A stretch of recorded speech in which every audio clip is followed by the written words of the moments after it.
What does God want of us? It's a question that's answered at least a couple of times in Tanakh. The prophet Micah asked the question in chapter 6, verse 8. What does the eternal your God require of you or ask of you?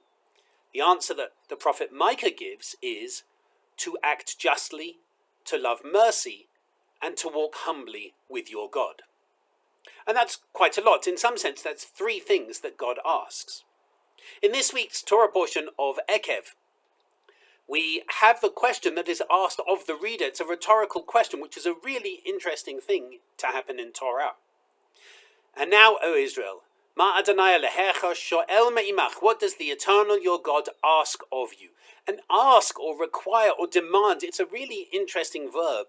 It's like when a parent asks a child to pick something up. They're asking, but they're not really asking. What does God need of you in order for the covenant to continue? Ma Adonai Elohecha sho'el me'imach. What does the eternal your God ask of you, demand of you? And the book of Deuteronomy, chapter 10, verses 12 and 13, gives another answer, different to the prophet Micah. Only this, it says, to revere the eternal your God, to walk only in God's ways, to love and to serve your eternal God with all your heart and all your soul, keeping the eternal's commands and laws, which I enjoin upon you today for your good.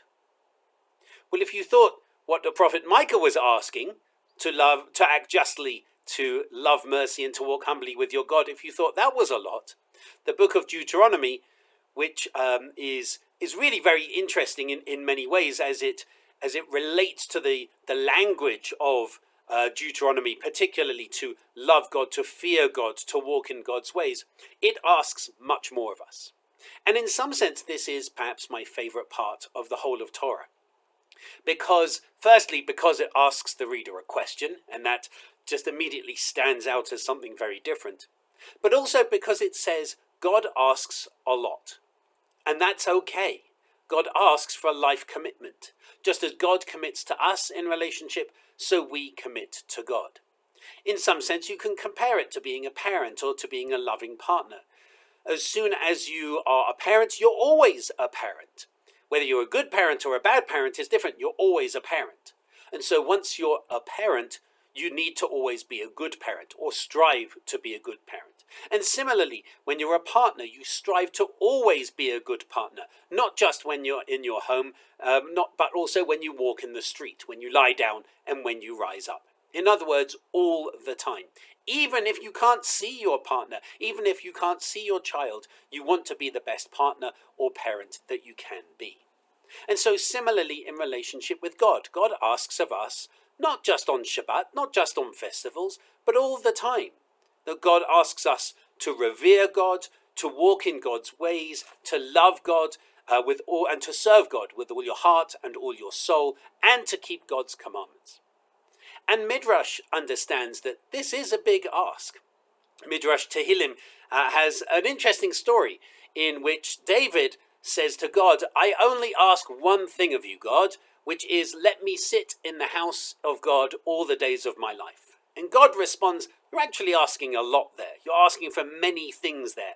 Because in other words, you're asking every single day. So it's not just one thing, that's many things. That's a total life commitment. You're asking me to give you a lot.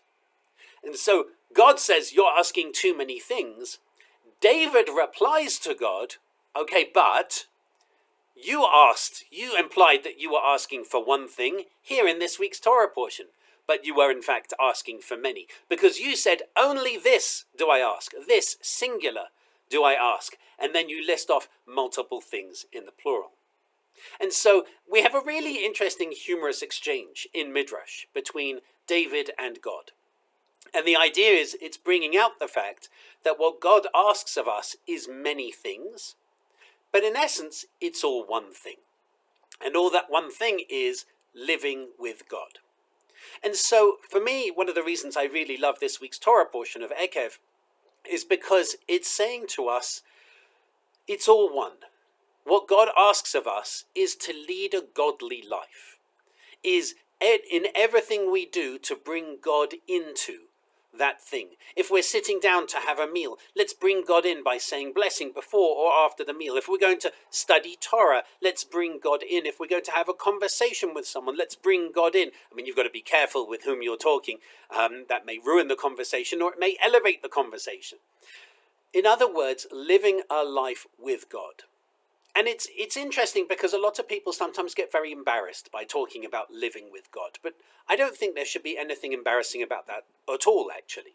Living with God, to me, means living the best of ourselves. The real best of ourselves. Thinking not just of ourselves, but of others. Being just, being merciful, being kind, being humble. The things that the prophet Micah says, and much more. Keeping the commandments. And that means that sometimes we keep commandments because we're connecting to God, and sometimes we do it because it's a tradition, and sometimes we're passing it down, but we're doing it out of love. And love is really important here. The rabbis ask, how is it possible for God to command love here? It's the same as in Shema, in last week's Torah portion. How can God command love? You can't turn round to a partner or turn round to a child and say, I demand that you love me. But rather what this means is not that God is commanding love, but God is asking us. Let's set up a relationship in which everything that we do out of love. Not out of duty, not because we feel we have to, out of a cold, sterile tradition, but we do it because we love to do it, because we love our tradition, because we love helping others, we love acting justly, we love mercy, we love walking humbly with God.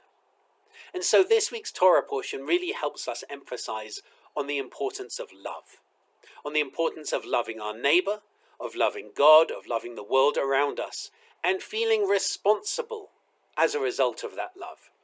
Feeling responsible means that we step up, that we understand that we don't live in a cave, that we live in relationship with everyone around us. And so therefore, because we live in relationship, we have a responsibility to them. We also, of course, have a responsibility to ourselves, but we need to make sure that we balance the responsibility to ourselves and the responsibility to others. So this week's Torah portion of Ekev, I think, is really powerful. It's really important because it teaches us the importance of love, of finding love of our tradition, finding love of our neighbor, finding love of our friend, even in times, or finding love of the stranger, even in times when it might be challenging, working out, doing everything not because we feel we have to, but because we love to.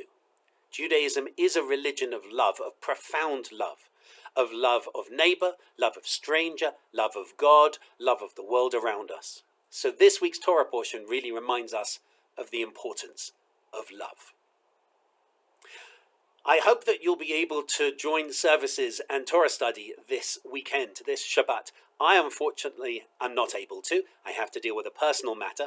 But our service this evening is being led by Yael and Fred, and it's already shaping up to be a wonderful service that I'm really sad I'm going to miss. Tomorrow's Torah study is being led by Scott, and tomorrow's Shacharit service is led by Dan. It's wonderful. I love our community. I love the fact that so many people can step up at such short notice and help to lead. I really hope that you'll be able to be there to support them, to show your love for them and for our community this evening and tomorrow.